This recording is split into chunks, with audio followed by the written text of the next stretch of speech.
There was a woman sitting at a corner table, laughing at something the guy next to her just said. He had his hand resting on the small of her back, looking way too comfortable, like he belonged there. I'd know that laugh anywhere. I'd been married to it for 21 years. I turned back toward the door to get out of there, but a hand suddenly grabbed my arm. A woman's voice, one I didn't recognize, told me, "Wait, don't go just yet." I wasn't even supposed to be at the Riverbend Tap House that Thursday. Some semi had jackknifed it on I-35 south of Round Rock, blocking 3 lanes of traffic, so my dispatcher sent me on a detour through Pflugerville. By the time I finished my shift, the bar was right on my way home, and I figured I'd grab a cold drink before the rest of the drive. I walked inside, and that's when I saw her. Jolene was tucked into a corner booth, leaning toward a guy I'd never laid eyes on. He had dark hair and was wearing a slim-fit jacket, spinning a wine glass between his fingers like he was trying out for a movie role. She was leaning in so close their shoulders were touching, and he was tracing circles on her back with his thumb. 21 years. We have a daughter in college and a house we managed to pay off 3 years early. My chest felt like it was in a vice. I already had my keys out, ready to bolt. I was halfway to the exit when a woman stepped right in my path. She had short brown hair and was clutching a leather bag against her side like it was a piece of armor. She didn't ask, she just stated it. "You're her husband, aren't you?" She could tell just by looking at me. I'm sure all the color had drained right out of my face. I didn't say a word. She looked me in the eye and said, "Your wife is here with my husband. My name is Elena Vance, and if you walk out that door right now, you're going to lose everything." She gestured toward a small table for 2 near the window. "Sit down. I know the whole story, and I've got the proof to back it up." I sat. Elena reached into her bag and pulled out a manila folder. Inside were dozens of printed screenshots, text messages between someone listed as M and her husband, Grant Vance. Turns out, he's a wine rep handling regional accounts all over Central Texas. These messages went back 5 months. Elena told me he'd left his iPad synced up at home, and the notifications started hitting the screen back in February. She'd been keeping watch ever since. She laid out 3 printouts on the table. Dates, times, and locations all on Thursdays. They lined up perfectly with the nights Jolene told me she had corporate dinners with her restaurant supply chain.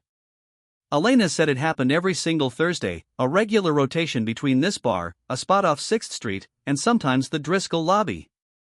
She'd been tracking them for 3 weeks before coming here tonight. Across the room, Jolene laughed again. It was that same low, relaxed laugh she used to save just for me. Elena told me she'd originally planned to confront Grant on her own, but then she saw me walk in and turn white as a sheet. Now, she said, there were 2 of us. She pushed the folder my way and told me to take it, saying I was going to need it. I looked at the screenshots and read through a couple of them. They were specific, too specific to leave any doubt. Jolene had written things to this guy that I hadn't heard her say to me in over 2 decades. I closed the folder and asked her what the plan was. Elena looked at me and said, "Not tonight. Next Thursday." She laid the whole thing out in less than 5 minutes. It was clean, and there was no drama. No big screaming match in the middle of a crowded bar. We'd give them 1 more week. In the meantime, we'd both make our moves. She was going to file first. Grant had no clue she'd already seen a lawyer twice. The house was in her name, so she was keeping it. My job was to call a family attorney Monday morning. I needed to reroute my direct deposit, set up alerts on our joint account, and document every single thing. Elena warned me that if I confronted her now, she'd just delete everything and play the victim. If I gave it 7 days, I'd be walking into next Thursday with legal paperwork instead of just a bunch of anger. The drive home was a blur. I was on autopilot the whole way. Jolene's car wasn't in the driveway when I pulled up. I spent a couple of minutes on the porch just breathing, then went inside and pulled up my laptop on the kitchen counter. I looked for family attorneys in Travis County who did Saturday consultations. By midnight, I had 3 names and a brand new checking account at a different bank. I rerouted my paycheck so the next one would land somewhere Jolene couldn't see. I also set a withdrawal alert on our joint account, if anything over $500 moved, I'd know instantly. I left the savings alone for the moment so I wouldn't tip her off, but if she tried to wipe it out, I'd get a notification in seconds. Jolene didn't get home until 11:40. She smelled like wine and some guy's cologne.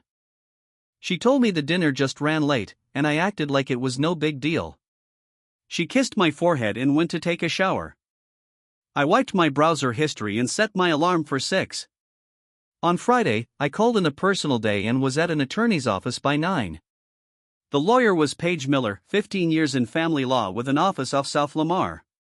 She didn't waste time asking how I felt, she wanted to know what evidence I had. She looked through Elena's screenshots and asked if the house was in both our names. It was. Paid off and appraised at $420,000. Jolene made less money than I did, but in Texas, everything earned during the marriage gets split down the middle. Paige said the screenshots were a big help, but they weren't a total slam dunk. What really mattered was moving first and getting a clear picture of our finances before Jolene had a chance to hide anything. I hired her on the spot and went to work the rest of the day like nothing was wrong. I played it cool all weekend. We grilled chicken on Saturday and watched a movie on Sunday. Jolene sat right next to me on the sofa and rested her feet in my lap, just like she always did. Her phone buzzed twice during the movie, and she tilted the screen away to type something back real quick. It was 9:14 p.m. I made a mental note of the time. Elena's records showed Grant usually texted between 9 and 10. Every move Jolene made was now just another entry in my lawyer's folder. Monday morning, Elena texted me from a burner phone she'd set up. It was just one line, filed this morning. He doesn't know yet. I replied that I'd hired a lawyer Friday, rerouted my deposit, and set the alerts. On Tuesday, Jolene brought up Thursday again, another vendor dinner, likely late. No problem, I told her. I even mentioned I might go grab a beer myself. She didn't even look up from her phone. Wednesday night, I had that manila folder open on the kitchen table, going through every screenshot one more time, nice and slow. The messages weren't just flirty, they were incredibly detailed. There were dates Jolene told me she was visiting her sister in San Antonio when she was actually at the Driscoll with Grant. One weekend she claimed she was at a conference in Dallas. Elena's GPS data showed them both in Fredericksburg. It had been going on for 5 months, maybe even longer. The earliest message Elena found was from late October, but there was a mention of last summer in one of them. A year. Maybe more. One message in particular stuck with me. Jolene wrote that she hadn't felt like herself in years, and that Thursday nights were the only time she actually remembered who she used to be. 21 years. I spent 6 seasons coaching Cassie's soccer team. I rebuilt the back deck twice with my own 2 hands. I remember the 2 a.m. dash to the ER when Jolene's gallbladder finally gave out, and those 4 long hours I spent pacing the waiting room. 21 years of that, yet Thursday nights were the only time she felt like herself. I closed the folder. I loaded every single screenshot onto my phone, creating a gallery that was easy to scroll through. I checked every date stamp and made sure the images were sharp and clear. Then, I tucked the folder into my work bag and zipped it shut. Tomorrow was Thursday. I pulled up to Riverbend at 7:15. Elena was already there, sitting by the window with a glass of water. She looked calm, maybe a little too calm, but her hands weren't shaking. Her leather bag was on the chair next to her with a white envelope resting on top. "He's already here," she said. "Back corner. She hasn't shown up yet." I looked over. Grant Vance was in the same booth as last week, jacket off this time, scrolling through his phone. Jolene walked in at 7:32. She didn't even look around, she went straight to him.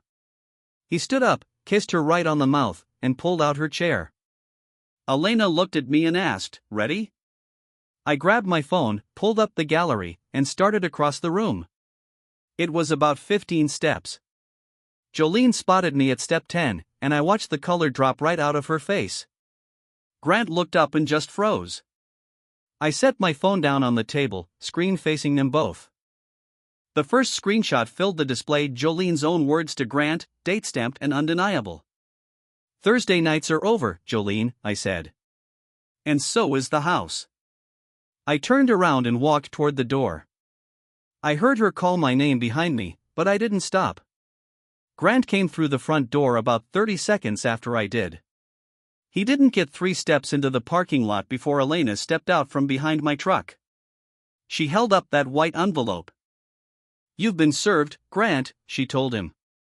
"The house stays with me. Your things are already in the garage." His mouth opened, but nothing came out. I got in my truck and drove away. Jolene called 9 times that night. I let every single one go to voicemail. The first 3 were pure anger, asking how I dared to embarrass her, how I dared to go through her stuff. By the 4th message, her tone shifted and her voice started to crack, telling me it wasn't what I thought. The 7th one was quiet, just the sound of her breathing before she whispered, "Please, let me come home."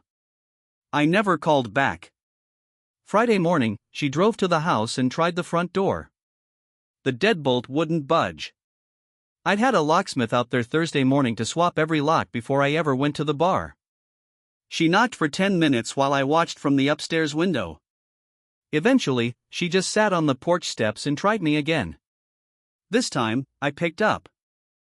"The locks are changed," I told her. "Your clothes are in 2 suitcases in the garage. The code is Cassie's birthday." She stammered, saying we needed to talk. I told her, "My attorney's name is Paige Miller. Her number is in the envelope on top of those suitcases." There was a long silence before she told me I couldn't just lock her out of her own house. I told her Paige had filed the paperwork that morning, and until a judge said otherwise, I was staying and she wasn't. I told her to take it up with her own lawyer and hung up. 20 minutes later, the garage door opened and closed. When I looked out, her car and the suitcases were gone. Saturday, Jolene called Cassie and told her I'd had some kind of breakdown and kicked her out for no reason. Cassie called me that afternoon, sounding careful and neutral. "Mom says you threw her out." "Dad, what's going on?" I didn't argue with Jolene's story. I didn't even explain. I just opened my phone, picked the 3 clearest screenshots, and sent them to her. There were 40 seconds of dead silence on the line. "How long?" Cassie finally asked. "At least 5 months," I said. "Probably longer." More silence. Then she said, "I'm coming home next weekend."